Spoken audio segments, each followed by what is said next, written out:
Nothing is going to change unless you change what you're doing. There is a way to do more, to get more, to obtain more. It can be wobbly.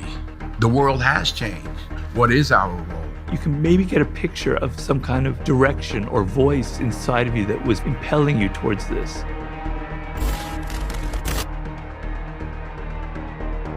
How many times do you have to hear, if nothing changes, nothing changes, right?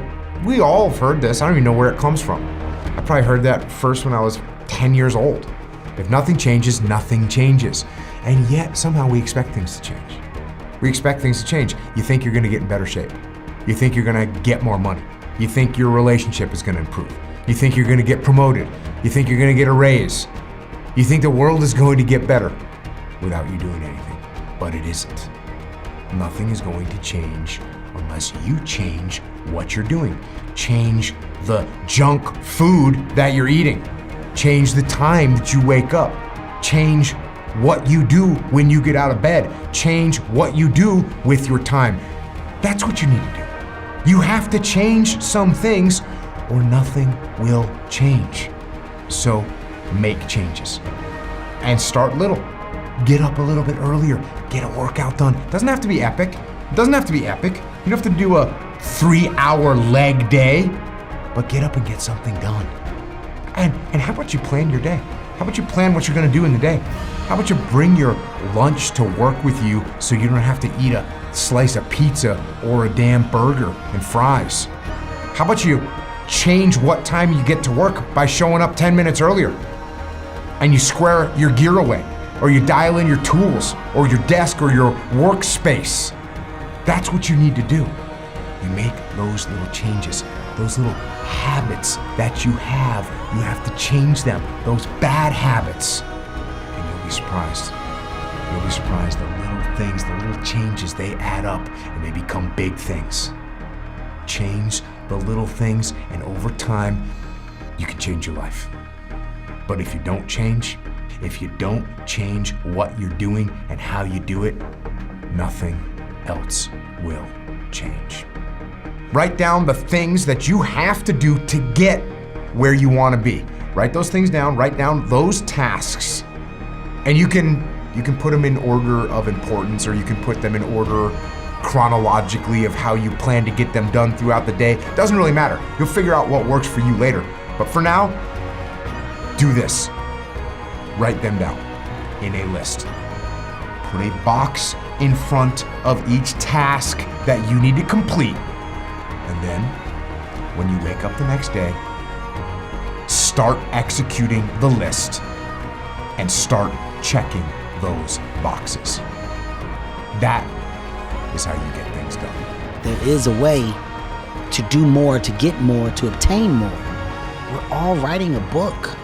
What's your book look like? What does your fucking book look like? Like your life is a book. You got a bunch of chapters in your book, but when they close that book, how good was the book?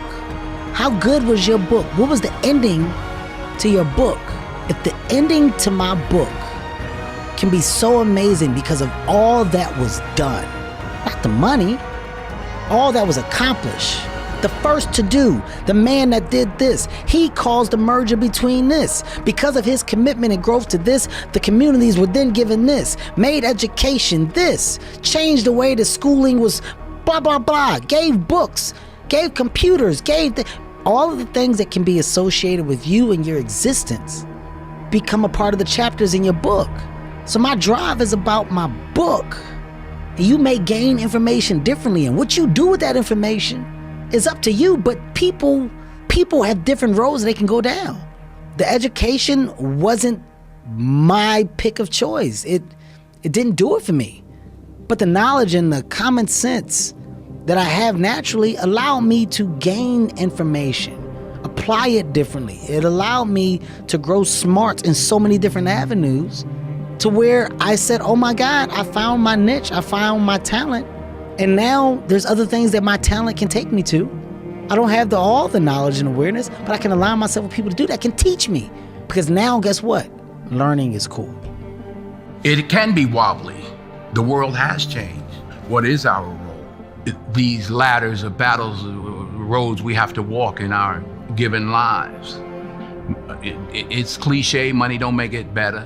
It don't. Fame just magnifies the problems and the opportunities. I never looked at things as problems. I look at them as opportunities. Maybe that's something I can say. What an opportunity you have to make a difference, because you never know who's watching. And dreams without goals are just dreams. Come on. And ultimately, they fuel disappointment. Exactly. On the road to achieving your dreams, you must apply discipline, but more importantly, consistency, because without commitment, you'll never start, but without consistency, you'll never finish. Well, being a human being is not easy as opposed to an animal, because we're born and nobody gives us a direction. Our parents might be a little bit, our college, teachers, etc., mentors, but generally we're on our own. And it's a very, very difficult process. You wake up in the morning and you don't really know what you can do. You can choose 12 different paths. It can be very confusing and very overwhelming. When you find that sense of purpose, when you find what I call your life's task, everything has a direction. Everything has a purpose. Your energy is concentrated. It's not like you're just going down a single narrow pathway. It's not like life becomes boring and it's just about discipline and solving problems. It's actually the most exciting thing that can ever happen to you, because you never have that lost feeling. You wake up in the morning, you go, yeah, this is what I need to accomplish. People come at you with all kinds of distractions and boring and irritating things. You're able to cut it out. It's just the most marvelous piece of internal radar that you can have. So I genuinely wish that everybody can find that kind of internal radar. Finding those things that when you read online and you find a subject, what your eyes light up at, what you want to explore. It's a process. It's not going to happen overnight. It depends on how old you are, where you are in life. It's never too late to make an adjustment or to find who you are. I didn't write the 48 Laws of Power or start writing until I was 36. And up until that moment, I was kind of a lost soul. I was kind of unhappy and I was wandering around. It can take time. As long as you're trying, as long as you're exploring, it'll probably come. But if you're only following what other people are doing, you're in trouble.